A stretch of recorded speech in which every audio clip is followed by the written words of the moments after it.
오늘 시간에는 사무엘 하 강의 첫 번째 시간입니다. 아프고 시린 마음 활의 노래에 실어 보내다 라는 그런 제목으로 말씀의 은혜를 나누기를 원합니다. 제가 설교 제목을 소설책이나 이런 책 제목처럼 이렇게 써보기는 처음인 것 같아요. 요즘 들어와서 제가 약간의 말을 바꿔가지고 그렇게 하는데요. 아프고 싫은 마음 활의 노래에 실어 보내다. 떠나보내고 싶지 않았지만 떠나보내야 할 수밖에 없었던, 그러나 그것을 사울의 죽음을 기뻐할 수는 없었고 요나단의 죽음 앞에서는 너무나 비통한 마음을 가져야 했던 다윗. 그래서 어쩌면은 강문에다가 못을 떠나보내듯이 활의 노래로 이렇게 불러서 그것을 떠나보내는 다윗의 그 모습을 봅니다. 오늘 다윗이 드디어 어제 이제 사울이 죽었는데요. 어제가 아니죠. 어제 말씀에 사울이 죽었고 요나단도 죽었고 그 동생 둘도 같이 이렇게 죽었는데요. 죽고 나서 이제 얼마 뒤의 일입니다. 얼마 뒤의 일인데 어떤 아말렉 청년이 아마 전쟁터에 있다가 용병으로 참여해서 도망친 게 아닌가라고 싶어지는 한 젊은 청년이 다윗에게 와서 사울의 죽음을 알려주는 거예요. 근데 그 죽음의 소식을 다윗이 듣고 결국에 비통함 가운데에 빠지게 되는, 그리고 그 다음에 활노래를 지어서 불렀다라는 내용이 오늘 그 내용입니다. 자, 그러면 우리가 이제 사무엘상 총 43번째 강해를 통해서 결국에 이 이스라엘의 왕과 왕자들이, 킹과 프린스가 다 죽어갔지 않습니까? 사울 왕, 그리고 요나단, 아비나답, 말기수와 세 아들이 죽고 이스보셋만 이제 전쟁에 아마 참여하지 않은 것 같은데, 그렇게 해서 결국에 이게 죽어갔습니다. 사울이 죽어간 것과 사무엘 하 1장의 내용이 약간 다릅니다. 그래서 이 아말렉 청년의 보고와 그 다음에 사무엘상 31장의 사울의 죽음하고는 달라요. 기록이 어떻게 맞는 것인가, 처음에 저는 이렇게 읽다가 많이 헷갈렸어요. 분명히 사울 왕은 저기 쏜 궁수들이 쏜 화살에 맞았잖아요. 멀리 있었기 때문에 궁수지 않습니까? 가까이 있으면 칼로 싸웠겠죠. 멀리 있어서 궁수들이 쏜 그 화살에 맞아서 부상을 입게 되고, 그래서 살아날 가능성이 없다 보니까 등 어딘가에 심장 뒤쪽에 아마 맞았겠죠.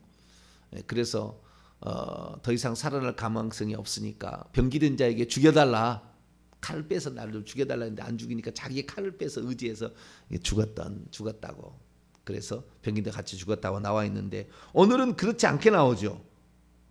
이 아말렉 청년이 얘기를 합니다. 근데 아말렉 청년이 사울이 죽었다는 확실한 증표를 가져왔죠. 왕이 쓰는 왕관과 왕이 산 팔찌를 벗겨서 왔기 때문에 왕의 죽음에 있어서는 확실하죠. 증거가 거기에 나와 있으니까. 그러면 이 청년이 말한 대로, 이 청년이 그러면은 사울 왕이 어째는 분명히 자기 칼에 의지해서 죽었다고 그랬는데 이 청년이 죽였는가?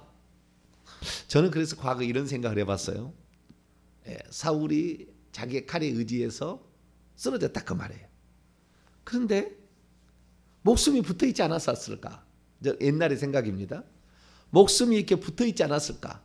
그런데 마침 거기에 사울의 용병으로 참여한 그 군사가 이 사울의 어떻게 됐는가 와서 보다가 사울이 아직 목숨이 붙어 있는 걸 보고 자기가 마지막에 죽이고 그 다음에 왕관과 팔찌를 뽑아서 이것을 지금 다윗 정적이잖아요. 다윗에게 바치면 잘했다고 자기를 칭찬할 수 있다고 판단한 이 청년이 결국에 그 왕을 죽이고 그 다음에 왕관과 팔찌를 가지고 다윗에게 가지 않았을까라는 그런 생각을 나름대로 이제 예전에 성경을 읽으면서 이렇게 얘기를 했어요.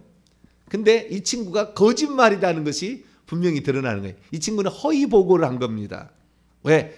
자기가 죽였다고 해서 해야만이 다윗이 그동안에 얼마나 다윗을 죽이려고 그렇게 했잖아요. 사울왕이. 그렇기 때문에 사울왕을 죽였다고 그러면 자라서 칭찬해서 무슨 장관 아니죠. 무슨 장수라도 천부장이라도 세워줄까?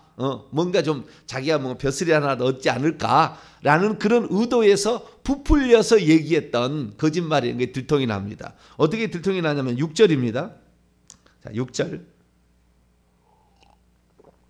자, 6절에서 7절만 읽어봐도 금방 알 수가 있습니다. 시작. 그에게 알리는 청년이 이르되 내가 우연히 길보아 산에 올라가 보니 사울이 자기 창에 기대고 병거와 기병은 그를 급히 따르는데 사울이 뒤를 돌아 나를 보고 부르시기로 내가 대답하되 내가 여기 있나이다 한즉. 자, 길보아 산에서 죽었다 했잖아요. 네, 사진을 안 가져왔는데 길보아 산은 해발 497m의 산이고요. 그 이스라엘 평원이 있는 가운데 저 왼쪽으로 가면 갈멜산이 있고 오른쪽에 길보아 산이 있거든요. 근데 그 이스라엘 평원에 있어서 상당히 높은 산입니다. 그 왜 산으로 피했습니까? 이스라엘 사람들은 산에서 이렇게 협곡에서 이렇게 뭡니까? 그쪽 전쟁을 잘하는 사람이고 블레셋은 평지에 살았던 사람들이기 때문에 이 평지 전쟁을 잘합니다. 근데 지금 이스라엘 민족이 결국에 길보아 산에 도망쳤다는 것은 평지 전쟁에서 못하기 때문에 약체다 보니까 거기에서 약하다 보니까 산으로 올라간 거거든요. 그래서 길보아 산에 죽었는데 병거와 기병이 어떻게 산을 따라다닙니까?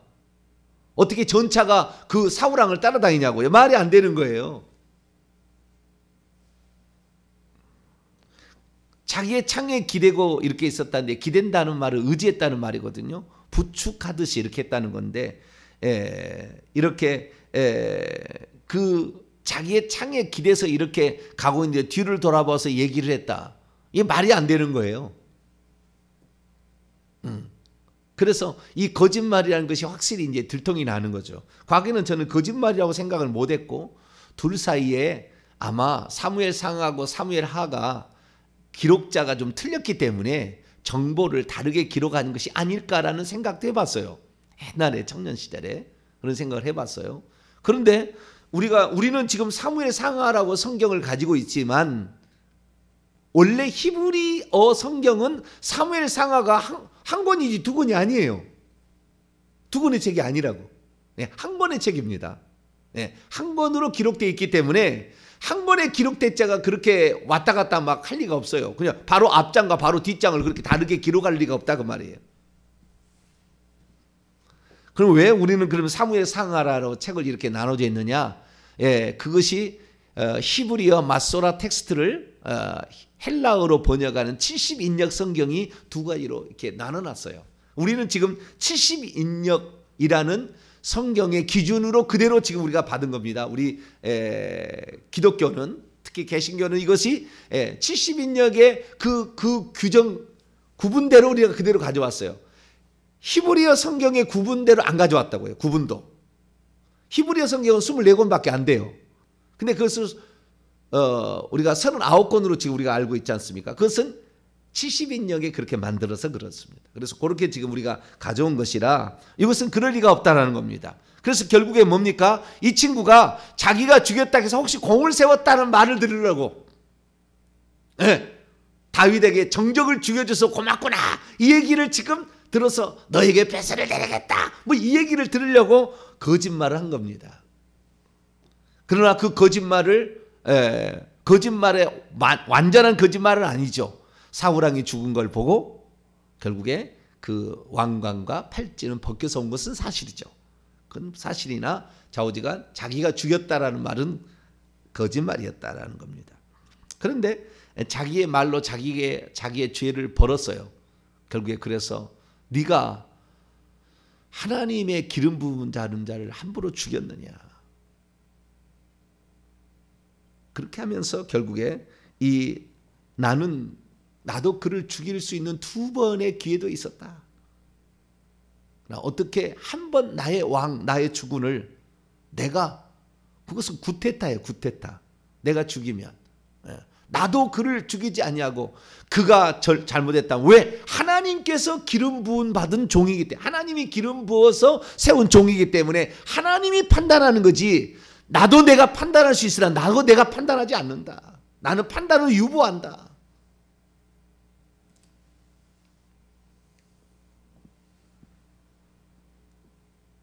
사무엘상 26장을 한번 읽어보세요. 그가 어떤 생각을 가지고, 다윗이 어떤 생각을 가지고 있는지.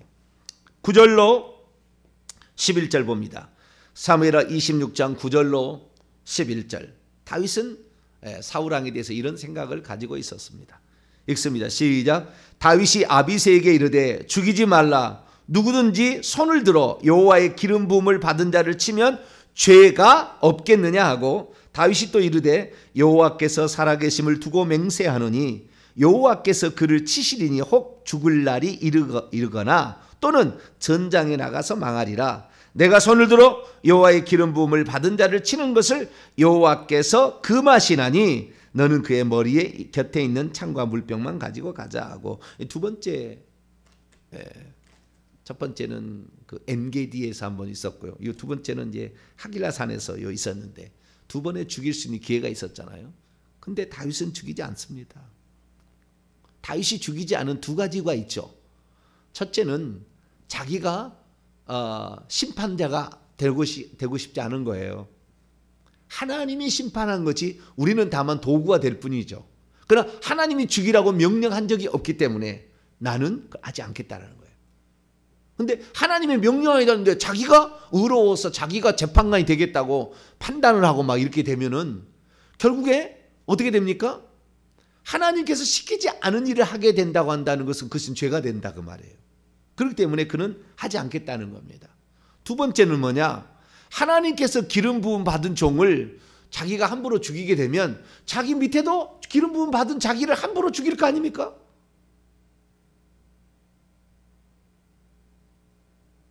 그렇기 때문에 철저하게 그것을 보존하는 거예요. 하나님께서 죽이면 죽임 당하는 것이지 우리가 죽여서는 죽이는 것은 아니다. 아무리 잘못을 했어도. 그래서 결국에 그 왕을 죽이지 않으려고 했는데 아말렉이 자기가 죽였다고 하니까 네 피가 네 머리에게로 돌아가야 되지 않겠느냐. 거짓말했다가 오히려 죽임 당하는 거예요. 왕이 죽었사이다. 그리고 슬퍼했더라면 아마 상 줬을 거예요. 왕이 죽은 것을 보고 왕이 어떻게 이 사식을 알려야 되는데 부득이하게 왕의 왕관과 팔찌를 이렇게 벗겨왔나이다. 그러면은 그러냐? 그래도 네 소식을 알려줘서 고맙구나. 이렇게 했을 텐데 내가 죽였습니다. 이러다가 네가 죽어라. 이렇게 된 거예요. 왜 그런 거짓말을 보태가지고 허위 보고를 하냐 그거죠. 그 자기가 그렇게 했다고 공을 자기를 높이려고 하는 인본주의 생각이잖아요. 완전히 사울하고 비슷합니다. 내가 모든 걸 했다. 내가 잘했다. 내가 전쟁도 내가 해서 이겼다. 늘 자기 중심으로 띄우려는 이러한 마음들을 하나님은 싫어하는 거예요. 우리는 모든 것이 주의 은혜로 된 것입니다. 할렐루야. 모든 것은 주님의 은혜로 나는 다만 도구가 된 것뿐이에요. 주님이 훅 불어버리면 어느 나도 우리는 사라질 존재예요. 우리는 사라질 존재. 항상 주님이 나를 이 시간에 쓰시고 있는 것에, 이 시간에 이 새벽에 내가 기도할 수 있는 자로 나를 하나님이 불러주신 것에 나는 감사해야 돼. 할렐루야. 그래야 것이 내가 이것이 의로워서. 나는 옛날에 그걸 보고 깜짝 놀랐어요. 새벽 기도 나온 사람들이 자기의 의로움으로 그것을 취하는 거예요. 너는 새벽 기도도 못하지 이런 것들 그러면서 막 남을 정죄하는 거예요. 정말 악해요. 그런 사람 나는 봤어요. 그래서 우리는 다 할 수 없는데 하나님 나에게 할 수 있는 마음을 주시고 나에게 그런 의지를 불태워서 내 육체를 복종시키게 하신 하나님 고맙습니다. 항상 그런 자세로 우리는 나의 어떤 공로를 나의 어떤 공로로 만들고 내가 수고한 것을 나의 자랑거리로 만드는 그런 게 아니라 나는 마땅히 해야 될 것을 한 것뿐입니다. 이런 자세로 나갈 수 있게 되기를 바랍니다. 그래서 결국에 이 왕이 죽었다는 것을 확실히 알게 되자 금식을 선포하며 옷을 찢고 드디어 왕이 죽었구나. 근데 왕만 죽은 게 아니잖아요. 요나단도 같이 죽었어요. 요나단도. 그래서 이 17절입니다. 사무엘하 1장 17절, 다윗이 이 슬픈 노래로 사울과 그의 아들 요나단을 조상했다. 그러니까 다윗이 사울과 그의 아들 요나단을 슬픈 노래로 노래를 불렀다 그 말이에요. 슬픈 노래로. 그런데 18절에 이 노래를 활의 노래라라고 야살의 책에 기록이 되었다라고 나옵니다. 그래서 제가 야살의 책을 가지고 있어서 야살의 책이 어떻게 나왔나, 여기하고 어떻게 다른가라고 제가 야살의 책을 어젯밤에 찾아봤어요. 그랬더니 야살의 책이 없어요. 야살의 책이 없어요. 그러면은 야살의 책이 없냐? 아니, 야살의 책이 있겠죠. 야살의 책이 발견된 지가 얼마 안 됐습니다. 야살의 책이 발견을 받는데 그 야살의 책이, 그러니까 우리의 선배들도 야살의 책은 없다고 생각했어요. 그래서 주석도 다 없다고 나와요. 그런데 야살의 책이 발견됐어요. 얼마 안 됐어요. 야살의 책이 발견됐는데 발견된 것이 일부만 발견돼 가지고 그 일부는 창세기, 출애굽기, 레위기, 민수기, 신명기, 여호수아까지 나와요. 사사기부터 안 나와요. 사사기, 룻기, 사무엘상은 나가야 되잖아요. 지금 사무엘상까지 나와요. 야살의 책이 어디까지 기록되는지 모르지만 야살의 책에 그 발견된 것은 요거 때는 안 발견돼서 요것밖에 의지할 데가 없어요. 그러면 왜 이 노래가 다윗이 쓴 시이니까 시편에 기록돼야 되는데 시편에는 안 나오고 여기 지금 사무엘하 여기만 나오는가 그런 거죠. 이것은 이 어떤 다윗의 이 노래가 하나님이 기뻐하는 노래 같지는 않아요. 하나님이 기뻐하는 노래는 아니에요. 왜? 사울이 죽은 것은 하나님 보실 때에 그는 나를 거역했고 자기 이름을 높였고 엔돌의 신접한 여인을 찾아간 사람이었기 때문에 그의 죽음을 슬퍼하고 애도하는 이 모습을 주님이 칭찬하는 건 아니에요. 그렇기 때문에 시편에는 들어갈 수가 없었다, 이 노래가. 그러나 야살의 책에는 이 노래가 들어갔다라는 거죠. 그래서 다윗이 쓴 시편 가운데에 시편에 안 들어가고 이렇게 남겨진 책이 있었다는 거 보면은 많은 또 다른 시도 있었을 거라고 추정이 됩니다. 근데 이렇게 여기에 지금 들어가 있어요. 자, 그러면 왜 이 노래를 활노래라고 했을까라는 거예요. 활노래. 활 아시죠? 활 이렇게 쏘는 거 있잖아요. 활을. 왜 활노래라고 그랬을까? 이 노래는 슬픈 노래입니다. 17절에 보니까 슬픈 노래. 이 슬픈 노래인데요. 이 활노래라고 이렇게 얘기하는 게 뭘까? 학자들마다 연구를 많이 해봤어요. 그랬더니 사울왕이 죽을 때 활에 맞았잖아요. 저 상대편이 궁수들이 쏜 활에.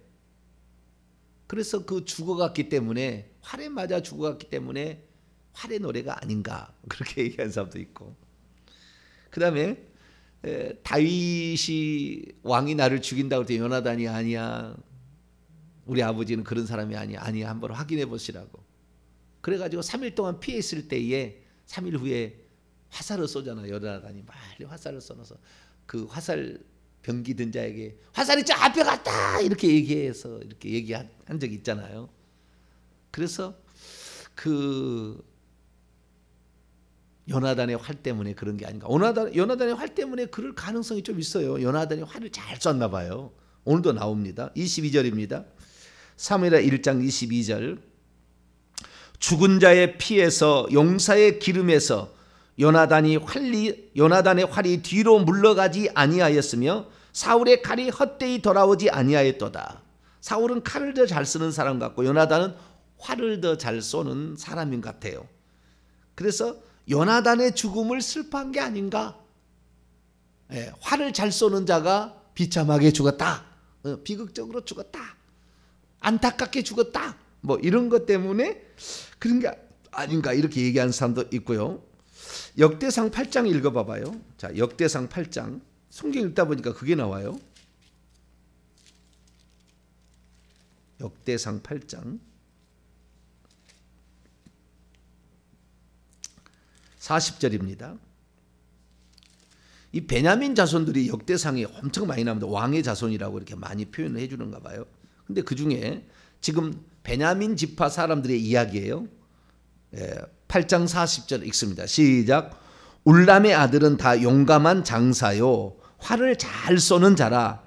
아들과 손자가 많아 모두 150명이었더라. 베냐민 자손들은 이러하였더라. 이 첫 번째 왕의 지파가 베냐민 지파고 사울이 베냐민 사람인데 그 베냐민 사람들이 왼손잡이였고 뿐만 아니라 활을 잘 쏘는 독특한 혈통적인 특징을 가지고 있었기 때문에 그래서 베냐민 지파가 활을 잘 쏘았기 때문에 이렇게 베냐민 지파의 후손들이 죽었으니까 그랬다 이렇게 이제 표현하기도 합니다. 근데 저는 그렇게 생각지는 않습니다. 물론 이럴 수도 있어요. 근데 제 생각을 말을 하면 이거예요. 제 생각은 활이 꺾여졌다라는 거예요. 활이 꺾여졌다. 절대 꺾여지지 않을 활이 꺾여졌다는 거예요. 사울은 안 꺾어져야 될 활이 꺾어진 것이고 요나단은 꺾어지지 말아야 할 활이 꺾어진 거예요. 그러니까 이것을 어떤 사물에다가 뭘 빗대어서 비유하는 거죠. 그 무슨 법이라는데 제가 국어 선생님 하려다 다 잊어버렸네요. 하도 안 해가지고. 무슨 직유법, 의인법, 운유법 있듯이 무슨 그거 있어요. 무슨 법이라는데 생각이 안 나네. 근데 꺾어지지 말아야 될 그런 그 두 활이 꺾여진 겁니다. 그래서 너무나 아프다. 시리다. 내 마음이 너무 시리다. 제가 그래서 오늘 제목을 아프고 시린 마음 활의 노래에 실어보내다 라는 표현을 썼는데 꺾여지기 전에 회개를 했더라면 얼마나 좋았을까라는 한 사람이 있고 죽지 않고 살아서 그래서 남아있었다면 좋았을 건데 라는 또 한 사람이 거기에 있었는데 두 활이 꺾여진 거예요. 죽은 거죠. 쉽게 말해서. 그 활이 꺾여진 것을 그의 죽음을 두 사람의 죽음을 안타까이 표현해서 그렇게 꺾여진 것을 활이 꺾여졌다고 얘기하므로 왜 이스라엘 나라에서 가장 뭡니까 활을 잘 쏘는 사람이 베냐민 지파고 전쟁할 때 제일 잘하는 지파가 베냐민 지파였는데 그 베냐민 지파에서 그래서 처음에 왕도 나왔고 그 베냐민 지파의 그 요나단의 활이라고 얘기해 보니까 그 아들이 또한 그런 특징을 가지고 있어서 절대 이 사람은 전쟁에 패하지 않을 아주 용감한 장수였고 옛날 블레셋 쳐들어가는 거 보세요. 자기 혼자 병기든 자가 찾아가 가지고 이렇게 블레셋을 쳐무찌라 가지고 결국에 블레셋으로부터 승리를 얻게 만든 거 아닙니까? 그 정도로 이 용감하고 하나님을 신실하게 잘 믿고 자기를 위해서 기꺼이 왕의 자리를 기꺼이 내어놓잖아요. 나는 너 담이다. 나이는 20살 정도 많을 것 같은데 지금 다윗은 30세, 요나단은 50세, 사울왕은 80세 아닙니까? 그런데 그렇게 나이가 많은 형이 그래서 내 형이라고 얘기해요. 여기 보니까 26절 보니까 내 형 요나단이여 내가 그대를 애통함은 그대는 내게 심히 아름다움이라 그대가 나를 사랑함이 기하여 놀라워 여인의 사랑보다 승하였도다. 25절 오라 두 용사가 전쟁 중에 엎드려졌도다. 요나단이 내 산 위에서 죽임을 당하였도다. 그렇게 얘기하므로 그 이스라엘의 별이 떨어진 것을 안타까이 생각해서 참 훌륭한 이 장수요 훌륭한 사람 요나단 죽지 말아야 될 사람이 아버지를 끝까지 지키고자 아버지를 피신시키고 자기가 맞아서 결국에 죽고 아버지도 더 도망치다가 활에 맞아서 결국에 죽었는데, 그렇게 자기 아버지가 자기를 죽이려 한 거 아닙니까? 요나단 죽이려고 그렇게 했는데도 그 아버지를 살리고자 큰 몸부림을 치며 결국에 그 아버지와 함께 장렬히 전사한 요나단의 그 죽음을 보고 너무 안타까우니까 꺾여진 그 두 사람의 죽음을 활에 노래라. 이스라엘이 이렇게 꺾여졌다. 그래서 너무 그 안타까운 마음을 표현하는 거예요. 자, 그래서 12절 또 말씀 보세요. 제가 이렇게 얘기하는 것이 뭐 어디에 주석은 그렇게 나와 있지 않아요? 근데 제가 생각해서 지금 하는 거예요. 12절. 사울과 그의 아들 요나단과 여호와의 백성과 이스라엘 족속이 칼의 죽음으로 말미암아 저녁 때까지 슬퍼하며 울며 금식하니라. 사울과 그의 요나단이 죽은 것, 여호와의 백성이 이 전쟁에서 패한 것, 이스라엘 족속이 할례받지 못한 족속에게 패한 것이 너무 마음이 아프니까, 너무 마음이 아프니까 아마 활의 노래라 이렇게 얘기를 하지 않았을까라는 그런 생각을 해봅니다. 그래서 우리가 이 다윗의 이 인품을 여기서 살펴보게 되는데요. 저는 이 지금까지 사무엘 상을 통해서 여러 가지 죽음을 살펴봤어요. 첫째, 엘리 제사장의 죽음이 있습니다. 98세에 죽었는데요. 비둔해서 목이 부러져 죽었는데 이 엘리 제사장은 참으로 훌륭한 인물입니다. 하나님이 어떻게 말씀하고 응답하는지 다 알아요. 사무엘에게 다 가르쳐 줍니다. 사무엘이 훌륭하게 성장할 수 있었던 것은 이 엘리 제사장의 철저한 신앙 교육 때문에 가능했다고요. 왜냐하면 젖 먹을 때 받쳐졌기 때문에 그 엘리 제사장 밑에서 사무엘이 컸지 않습니까? 그래서 사무엘의 모든 것들은 다 사실 엘리 제사장이 가르쳐 준 거거든요. 그런데 자기 아들을 엄히 책망하지 못함으로 말미암아 결국에 이 목이 부러져주는 안타까운 죽음을 죽었던 엘리 제사장, 홈리와 비느하스 불량자로서 하나님의 제사를 멸시하고 그 성막에서 수종드는 여인과 그 음행을 저지르고 하나님을 멸시했던 당연한 죽음이에요. 당연한 죽음. 이 홈리와 비느하스가 전당대에 죽은 것은 당연한 죽음이에요. 그런데 나중에 다윗이 도망치려 했을 때 놉 땅에 갔다고 놉의 아히멜렉 제사장 이하 85명의 제사장이 죽음. 이것은 억울한 죽음, 억울한 죽음. 죄도 안 지었는데 모함 당하다시피 이렇게 해가지고 결국에 이 죽임을 당했으니까 억울한 죽음이에요. 나발의 죽음도 있었죠. 중간에 마지막에 가서 나발. 나발은 당연한 죽음이죠. 남의 은혜를 받았으면 그 은혜를 갚아야 되는데 자기 배만 채우려고 하고 남의 도와주지도 않는 이러한 것은 당연한 죽음이다. 이렇게 얘기하는 거예요. 그럼 요나단의 죽음은 뭐냐? 절대 죽지 말아야 될 죽음인 거예요. 그는 죽을 이유가 없잖아요. 죄를 지은 것도 아니고 뭐 징계를 받아야 될 이유를 가지고 있었던 것도 아니고 오직 블레셋과의 전쟁에서 승리, 그 사명을 아버지의 사명 못다 이룬 것을 아들이 감당하려 그 일을 했으니 그래서 그 죽음을 봤을 때 정말 죽지 않아야 될 그런 일이 있는 것이고 사울은 죽기 전에 회개를 했어야 되니까 죽기 전에 회개했으면 얼마나 좋았을까 라는 그러한 그런 죽음을 우리가 생각해 보기 때문에 그래서 오늘 저는 이 사울과 요나단의 죽음을 보면서 후대 사람들이 우리의 죽음을 보고 어떻게 평가해 줄까? 잘 죽었어. 이렇게 얘기할까? 아이고 죽지 말아야 될 사람이 죽었어. 그렇게 얘기할까? 너무나 슬퍼. 그렇게 그러니까 이건 조상을 해주는 거 아닙니까? 죽음에 대한 어떤 조상을 해주는 거 아닙니까? 그래서 우리의 죽음이 과연 어떠한 죽음일까? 당연한 죽음이지 그건.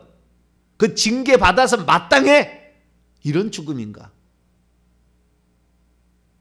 그러니까 요나단의 죽음은 안 죽어도 되는 죽음이고 죽지 말아야 될 죽음이죠. 그가 죄를 지은 것도 아니고 오직 아버지를 살리기 위해서. 자, 22절로 23절로 봅니다. 22절 읽었으니 23절 읽습니다. 사울과 요나단이 생전에 사랑스럽고 아름다운 자이러니 죽을 때에도 서로 떠나지 아니하였도다. 그들은 독수리보다 빠르고 사자보다 강하였도다. 그렇게 얘기함으로 두 사람이 결국에 그 아버지가 자기를 싫어하고 미워한다 할지라도 끝까지 아버지를 보호하는 의리 있는 어떤 존재였다는 것을 거기에서 말해주고 있는 것이죠. 그래서 우리는 이 어떤 다윗의 이 조가를 통해서 알 수 있는 것은 우리들도 과연 어떤 우리가 죽었을 때 야 참 안타까운 죽음이었다라는 슬퍼해 줄 수 있는 그러한 정말 귀한 분이었다라는 얘기를 들을 수 있어야 되는데 요나단은 아마 그러한 마음을 있었다라는 겁니다. 그래서 요나단을 깊이 마음속에 간직하게 됩니다. 근데 이런 것은 하나님이 기뻐한 건 아니에요, 보니까. 그래서 결국에 시편에 못 기록된 겁니다. 그래서 너무 슬퍼하는 것은 좋지 않습니다. 물론 너무 슬퍼하지는 않았지만 그래도 이 죽음을 애도하는 다윗의 모습을 봤을 때 우리는 잠깐 스쳐 지나가는 정도로 이것을 생각해야지 깊이 물들면 합니다. 죽은 사람들 놓고 말이지 뭐 자기 남편 죽었다고 뭐 영정사진을 들고 여보 이렇게 하면은 우울증 걸려서 귀신이 들어와서 다 집안을 확 잡아버립니다. 죽은 것이 이미 죽은 거예요. 끝난 겁니다. 저는 그래서 어떤 그 죽음에 대해서 어느 정도 자신의 평가를 가지시겠지만 거기에 너무 깊이 들어가면 안 된다는 생각입니다. 왜? 귀신이 반드시 그 죽을 때에 영들이 그 죽은 시체에서 나오기 때문에 그 영들이 누군가를 들어가려고 하는데 그렇게 슬퍼하고 있는 그 집에 쏙 들어가서 그렇게 나도 당신 따라갑니다. 그리고 자살해 죽는다니까요. 그러니까 죽음을 너무 슬퍼하지 마세요. 언젠가 우리는 죽을 거예요. 너무 죽음을 슬퍼하지 말고 그러나 우리가 죽을 때에 사람들이 어떻게 평가를 할 수 있을까를 한 번쯤은 그냥 살짝 스쳐 지나가듯이 그렇게 평가를 하고 그러나 참 이 다윗을 사랑해 주었고 사울은 다윗의 장인어른이지 않습니까? 자기를 가장 사랑해 준 친구의 아버지 아닙니까? 그래서 어떻게 말하기가 곤란한 그런 죽음이었다. 그러나 어쨌든 이게 한 역사의 한 토막이 끝나고 이제 사무엘하 2장부터는 다윗의 이야기가 이제 시작이 됩니다. 이 다윗의 이야기를 통해서 하나님이 얼마나 하나님이 좋아하는 사람이 왜 될 수밖에 없었는지 더 많이 공부하는 저와 여러분 되시기를 간절히 바랍니다. 거룩하신 하나님 감사합니다. 누군가는 언젠가는 죽어야 되는 그런 상황이 오게 될 텐데 하나님 그는 죽지 말아야 될 사람이었는데 안타깝다라는 그런 얘기를 들을지언정 당연히 그는 죽어야 된다 합당하다 이런 얘기 들은 자가 그런 얘기를 들을 자가 되어서는 되겠습니까? 주여 오늘도 우리가 하나님 앞에 부끄럽지 않는 사람이 되도록 오늘도 부지런히 우리의 길을 가다가 주님께서 우리에게 맡겨진 그 사명을 완수하는 날 기쁨으로 우리가 주 앞에 설 수 있도록 날마다 우리 자신을 만들어가는 저희들 되게 해 주옵소서. 우리 주 예수 그리스도의 이름으로 기도하옵나이다.